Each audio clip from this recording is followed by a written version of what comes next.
viure el que jo visc aquí i ara.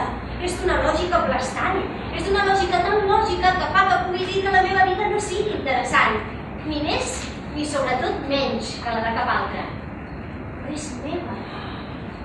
Tan real com que la visc, tan real com que l'assumiu, tan real com que voldria que fos una altra. Tan real com que escric aquesta mena de diari.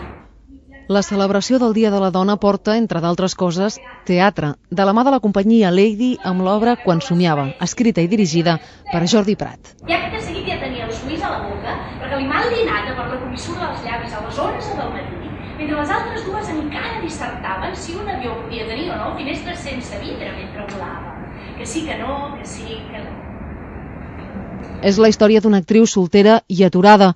Els espectadors recorreran amb ella els somnis que tenia i que té, de feina, d'amor i de futur, que no es corresponen amb la realitat. I per alliberar-se, el que fa és cantar.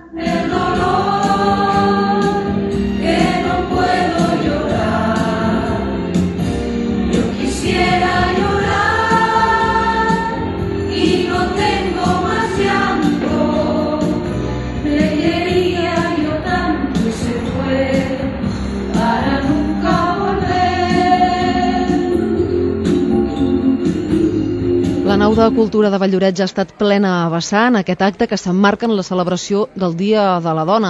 Hi ha hagut manifest? Perquè, malauradament, a les nostres societats encara s'hi arrelen estructures i situacions que dificulten el ple desenvolupament de les dones. La desigualtat salarial, la menor presència en espais de poder, la segregació ocupacional, la manca de corresponsabilitat a les tasques de cura i de la llar o la violència masclista. Són evidències que hem de seguir treballant i sumant esforços per fer efectiva la igualtat de gènere. Un acte en el que també s'ha pogut signar el manifest d'Amnistia Internacional contra la violència contra les dones.